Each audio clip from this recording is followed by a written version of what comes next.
Bismillahirrahmanirrahim. Assalamualaikum warahmatullahi wabarakatuh. Hai guys, gimana kabarnya semua?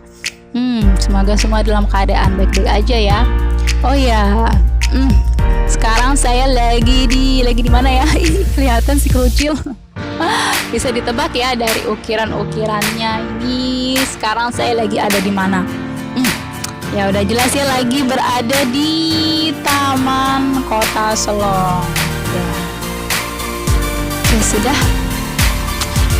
di pertama-tama kita ucapkan puja dan puji syukur kita kehadiran Allah Subhanahu wa taala. Alhamdulillah wa syukurillah kita masih diberikan kesehatan ya di tengah pandemi virus corona yang masih saja setia menemani kita. Tak lupa pula kita haturkan sholawat dan salam kepada junjungan kita Nabi Muhammad Sallallahu Alaihi Wasallam. Allahumma sholli ala sayyidina Muhammad wa ala ali sayyidina Muhammad. Oke, nah jadi ini ya video pembelajaran yang bakal saya buat. Lebih tepatnya sih video pembelajaran gercep ya, alias gerak cepat. Video pembelajaran dadakan ya, sebagai lanjutan dari video pembelajaran sebelumnya yang pernah saya buat. Tapi berhubung materinya nih belum semua ke update, materinya belum semua ke upload ya, artinya belum semua dijabarkan pada video-video sebelumnya. Oleh karena itulah saya berinisiatif membuat video gercep ini ya, sebagai lanjutan dari video sebelumnya, lanjutan dari materi sebelumnya. Oke. Nah cuma nih pada video ini nanti yang ditayangkan hanya berupa tulisan, gambar, nggak ada lagi wajah saya yang apa adanya ini nanti ditayangkan di sana ya, hanya suaranya saja yang terdengar ya, nggak apa-apa ya, karena berhubung kita mau cepet nih, kalau ngerekam lama-lama kayak gini kan nanti durasi videonya makin panjang, kemudian ukuran videonya juga makin besar, terus makin lama diupload. Sementara kita mau gerak cepat nih, karena ujian sosiologi tinggal menghitung hari buat siswa-siswi SMA nih.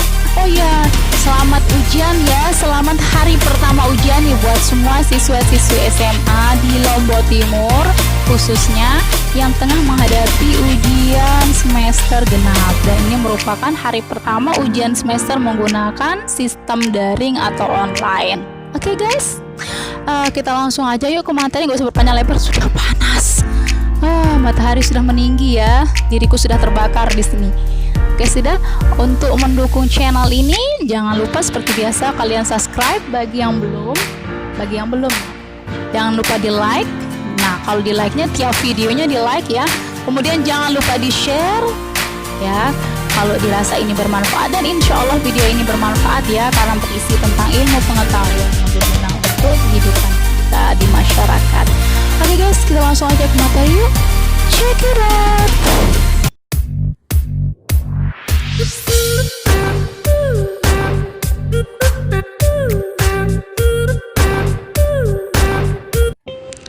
Oke guys, materi kita kali ini mengenai teknik pengumpulan data dalam penelitian part 2. Pada video kali ini akan dibahas mengenai macam-macam teknik pengumpulan data yang pernah disebutkan pada video pembelajaran sebelumnya, yakni teknik pengumpulan data dalam penelitian part 1.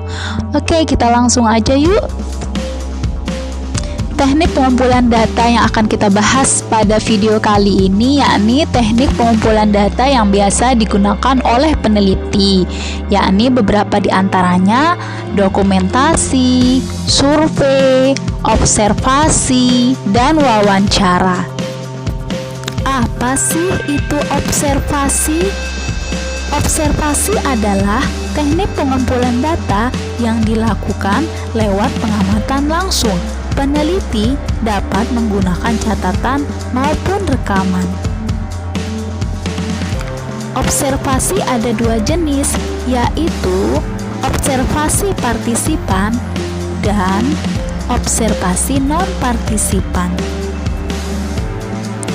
Observasi partisipan yaitu observasi yang melibatkan observer secara langsung dalam kegiatan pengamatan di lapangan. Sedangkan observasi non-partisipan yaitu observasi yang dalam pelaksanaannya tidak melibatkan peneliti sebagai partisipan atau kelompok yang diteliti. Nah, ini dia contoh dari lembar observasi. Ini lembar pertama ya guys. Kemudian ini lembar kedua dari lembar observasi. Dan ini lembar ketiganya. Untuk lembar observasi dibuat sesuai kebutuhan ya. Apa sih yang dimaksud dengan wawancara? Wawancara dilakukan dengan cara tanya jawab dengan responden atau informan untuk memperoleh informasi yang dibutuhkan untuk penelitian. Peneliti sebelumnya harus menyiapkan pertanyaan-pertanyaan wawancara terlebih dahulu. Nah, berikut ini contoh dari instrumen wawancara. Berisi daftar pertanyaan yang harus dijawab oleh narasumber. Next, terus kalau dokumentasi apaan sih guys? Dokumen merupakan catatan peristiwa yang sudah berlalu. Dokumen bisa berbentuk tulisan, gambar, atau karya-karya monumental dari seseorang.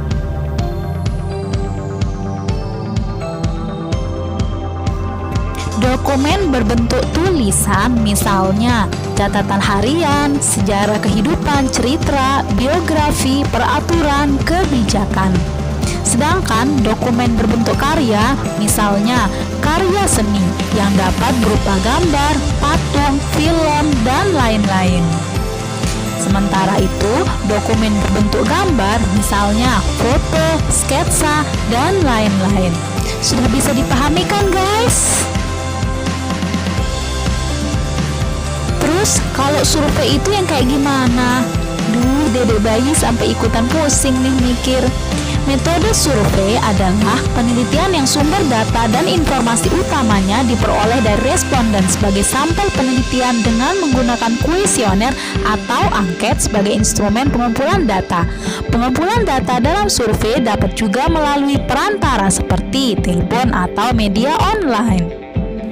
Nah, berikut ini contoh instrumen survei ya guys, berupa kuesioner atau angket. Itu dia ya guys, materi mengenai teknik pengumpulan data part 2. Nah, sekarang kita akan ke materi lanjutan nih, yaitu teknik pengambilan sampel. Teknik pengambilan sampel sangat penting untuk dipelajari ya guys. Tidak kalah pentingnya seperti teknik pengumpulan data. Oke, kita langsung ke materi. Check it out. Teknik pengambilan sampel dalam penelitian. Teknik sampling adalah teknik yang dilakukan untuk menentukan sampel. Pengertian teknik pengambilan sampel menurut Margono 2004 adalah teknik sampling adalah cara untuk menentukan sampel yang jumlahnya sesuai dengan ukuran sampel yang akan dijadikan sumber data sebenarnya dengan memperhatikan sifat-sifat dan penyebaran populasi agar diperoleh sampel yang representatif. Dalam penelitian, kita mengenal istilah sampel dan populasi. Apakah sampel dan populasi itu? Populasi adalah keseluruhan dari subjek atau objek yang akan diteliti. Sedangkan sampel adalah bagian dari populasi yang ada dan akan diteliti. Responden merupakan istilah untuk sampel dalam penelitian kuantitatif, sedangkan informan merupakan istilah untuk sampel dalam penelitian kualitatif.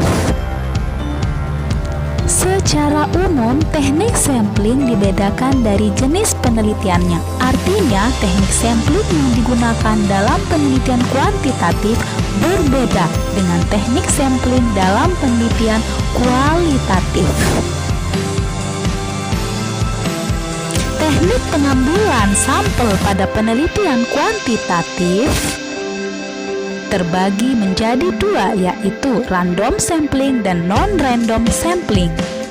Teknik random sampling merupakan pengambilan sampel secara acak. Teknik non-random sampling merupakan pengambilan sampel bertujuan. Teknik Teknik random sampling terdiri atas beberapa bentuk sebagai berikut. 1. Simple random sampling atau teknik sampel acak sederhana. 2. Stratified random sampling atau teknik sampel acak berstrata. 3. Cluster random sampling atau teknik sampel acak berkelompok. 4. Sampel sistematis atau teknik sampel menentukan bilangan ke N populasi. Teknik non-random sampling terbagi atas beberapa bentuk sebagai berikut. 1. Kuota sampling, pemilihan sejumlah sampel dengan jumlah atau kuota tertentu sesuai target yang dikehendaki oleh peneliti. 2. Incidental sampling, yaitu pengambilan sampel secara kebetulan. Bisa dipahami kan guys? Oke, materi kita udah habis ya. So, see you next time. Nah, itu dia ya materinya tadi. Alhamdulillah nih kita udah selesai mempelajari materi mengenai teknik pengumpulan data part 2 atau bagian kedua ya, dimana menjelaskan fungsi dari masing-masing teknik pengumpulan data yang sudah pernah kita bahas sebelumnya pada video sebelumnya. Oke. Ya udah kalau gitu sekarang nggak usah berpanjang kata. Semoga video yang tadi bermanfaat buat kita semua ya. Oh ya, untuk mendukung channel ini sebelum kalian kabur nih dari video ini, jadi silahkan di subscribe dulu. Jangan lupa di like juga, dan kalau dirasa video ini bermanfaat silahkan di share sebanyak-banyaknya. Semoga semua yang kita lakukan dicatat sebagai amal ibadah di sisi Allah Subhanahu wa Ta'ala. Amin ya Rabbal Alamin.